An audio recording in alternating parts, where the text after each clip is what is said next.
If anybody said you're not going to be able to do any exercise for 10 months, it'd be like, that's just so far off my radar of comfort. It's horrendous. When is this going to end? When is there going to be light on at the end of the tunnel? And I was becoming depressed. But the thing was, I didn't know I was getting depressed. It was my friends that told me I was getting depressed.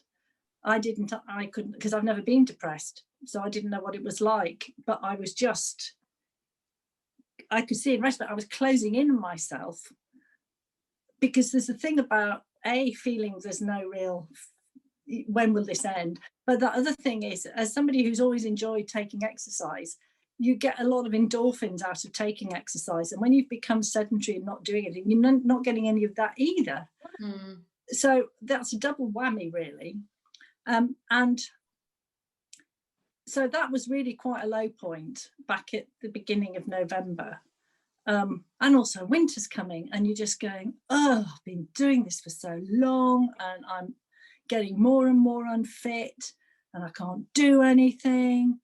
And it just all seemed very miserable. And what I really needed, which is what Chris has provided, was somebody to metaphorically hold my hand and go, okay, now then, Jan, let's just assess where you are. And even though you acknowledge that compared to lots of people, you haven't had it really badly, but let's just assess where you are and look for a route about where we can take you and how we can take you through this. As the person in the middle of the family, so I have elderly parents and I have grown-up children and a husband and everything else, but I'm still the one that is the core that melds everything together, that basically keeps the wheels on the road in our family.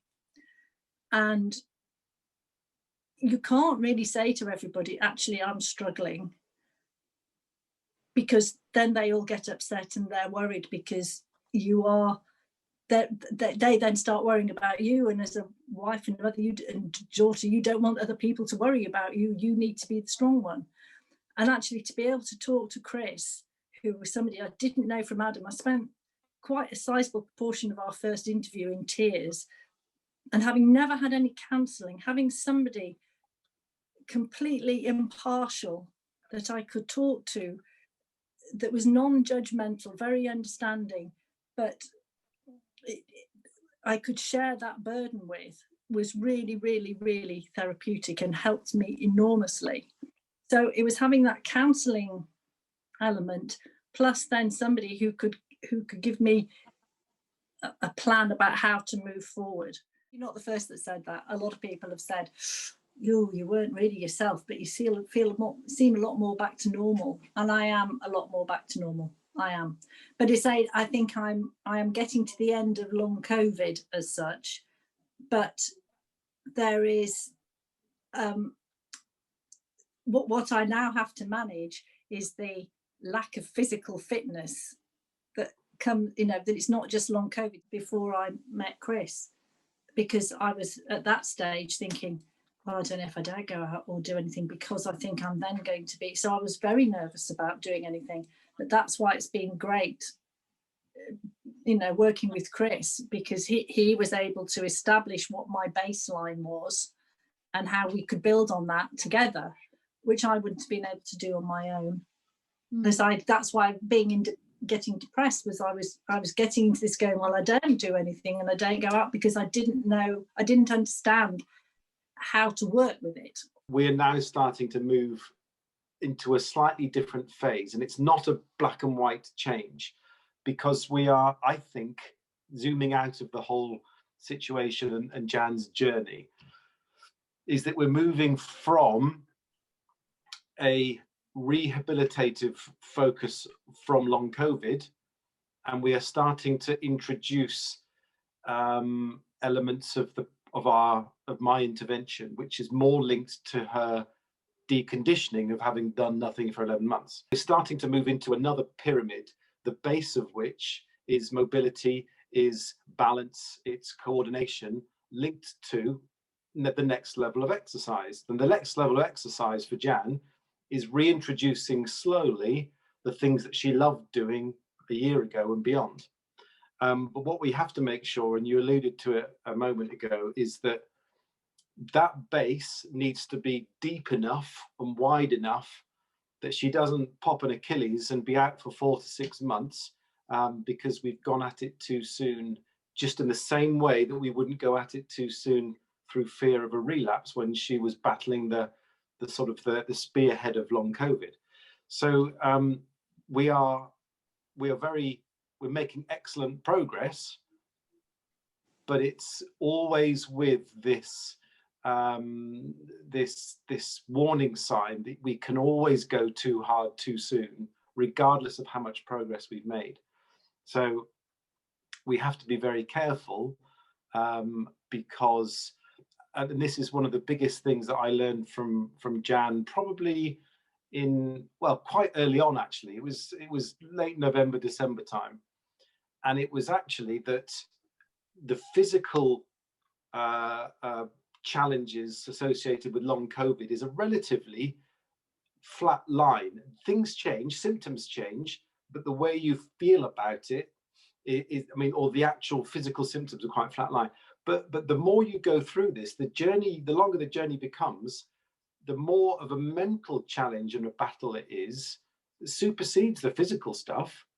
It's such a mental battle, an emotional battle, which of course has this sort of self-fulfilling cycle of stress, of anxiety, which is a stimulus, which can trigger the other symptoms of long COVID in the first place.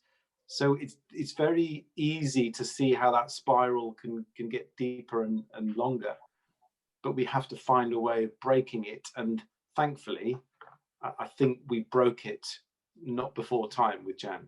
That was the most important bit. Absolutely get help. 100%. I can't believe why anybody would not do it. And I just think having personal one-to-one bespoke help is the best thing you could possibly do. I mean, it's I know Chris is here on the conversation, but it has literally completely changed my recovery and life in my post-COVID era. And if anybody had said to me, you know, back in, would you like to have some counselling? Do you think it might be a good idea, somebody to help?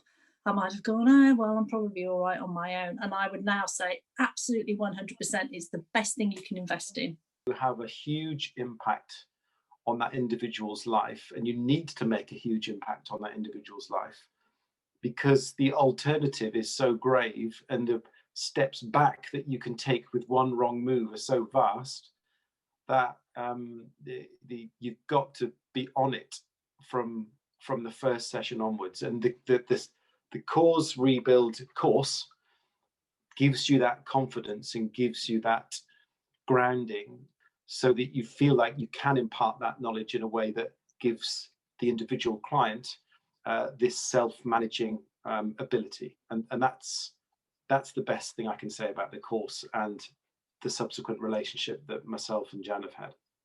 It was listening that I really appreciate. I really felt that Chris listened to all the gabble and garble of that I was telling him, and then managed to sift out from all of that the really relevant nuggets that he needed. So even though he's talking about the nuggets he got from Cole about these little sound bites about, you know, pushing up to the ceiling, he also really listened and pulled out relevant bits that he needed to know about me, because he didn't get them in a list of bullets. He got it in an hour's conversation that went all over the place. And that's a real skill, because you can hear but you don't necessarily listen. Thank you. And I'm really grateful to you and, you know, to both of you. It's been fantastic. So, you know, because I wouldn't have necessarily found out about it or got involved otherwise. So it's been a real win-win for me.